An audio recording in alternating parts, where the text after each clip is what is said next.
Hati-hati bagi yang sudah memasuki usia 40 tahun atau 40 tahun lebih, karena ada dua hal ini yang akan dominan kalian rasakan setelah kalian memasuki usia 40 tahun atau lebih. Dan dua hal ini bisa dibilang ini adalah sebuah peringatan dari Allah, tapi juga bisa dibilang ini adalah sebuah bentuk kasih sayang dari Allah agar kita yang udah usia 40 tahun atau 40 tahun lebih, kita itu lebih condong tuh untuk lebih memikirkan atau persiapkan diri kita untuk akhirat daripada kita itu terus memikirkan soal dunia. Mungkin ada beberapa teman di sini yang sudah mengetahui quote yang ini ya, atau juga mungkin ini diambil dari sebuah hadis, aku tuh nggak tahu, tapi ini tuh sangat makjil banget buat aku yang umurnya udah di atas 40 tahun. Di sini disebutkan bahwa jika di usia 40 tahun dunia sudah tidak terkejar olehmu, maka berhentilah untuk terus mengejarnya.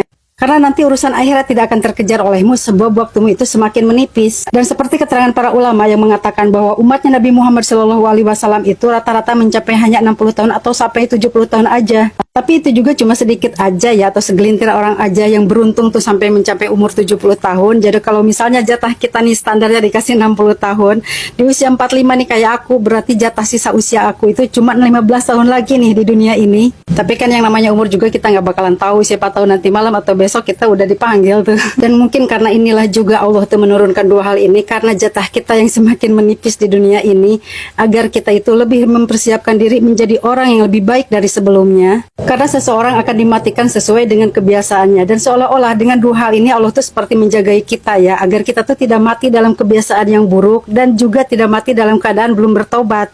Mungkin di sini ada yang ngalamin seperti aku ya, yang udah senior nih usianya sama kayak aku.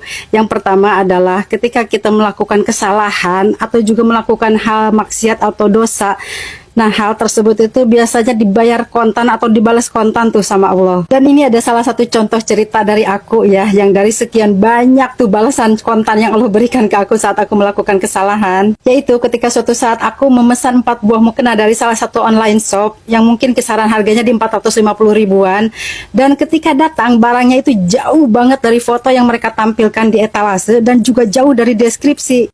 Pokoknya nggak sesuai harga banget lah bahannya, modelnya. Kalau misalnya aku jual di toko, biasanya itu jualnya hanya 40 ribu atau 50 ribuan aja. Akhirnya setelah aku chat penjualnya, kita tuh sepakat agar barangnya itu dikembalikan dan uangnya direfund sama dia.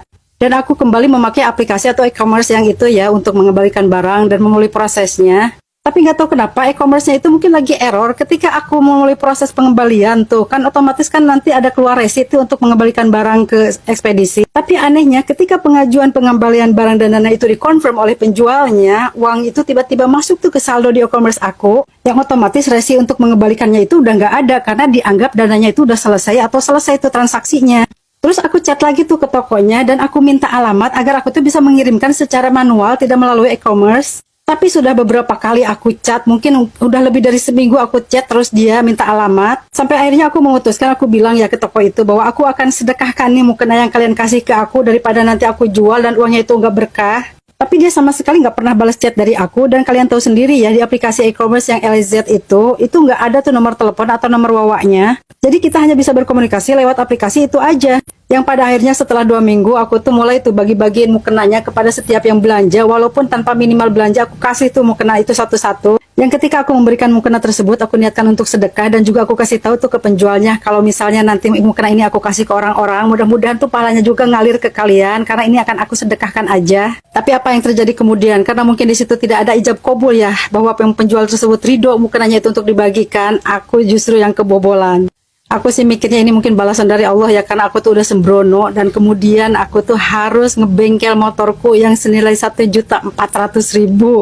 Padahal kalau dihitung-hitung mukena itu 4 biji cuma 200 ribuan aja. Tapi sesuai apa yang dikatakan oleh para ulama, kalau kita mencuri 1000 nanti yang kecolongan kita tuh bisa aja 100.000, dan itu terjadi ke aku dalam waktu yang gak lama. Dan ini baru salah satu contoh aja, banyak contoh-contoh yang lain ya. Mungkin ada dosa tuh aku ke suami, aku ke anak-anak yang biasanya tuh kontan dibalas sama Allah gak lama-lama.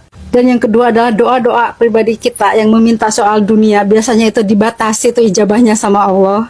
Tapi ini adalah doa-doa yang menyangkut kebutuhan pribadi kita ya. Misalnya aku tuh pengen perhiasan ini itu. Beda tuh sama sebelum-sebelumnya, sebelum aku umur 40 tahun. Misalnya aku ngebayangin apa, afirmasi apa, doa apa. Biasanya itu diijabahnya itu mudah banget. Pokoknya kalau aku meminta untuk kepentingan pribadi dan menyangkut hal-hal duniawi, Allah tuh kayak mempersulitnya. Dan tapi ketika aku meminta untuk kepentingan keluarga, suami atau anak, itu tuh lebih mudah diijabahnya.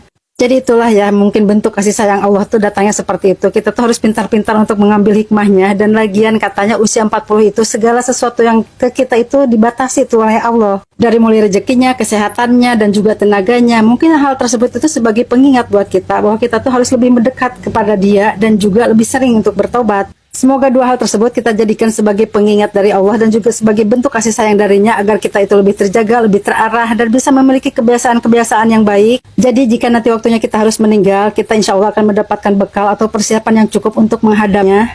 Dan semoga kita bisa dimatikan dalam kebiasaan atau aktivitas yang baik dan bermanfaat.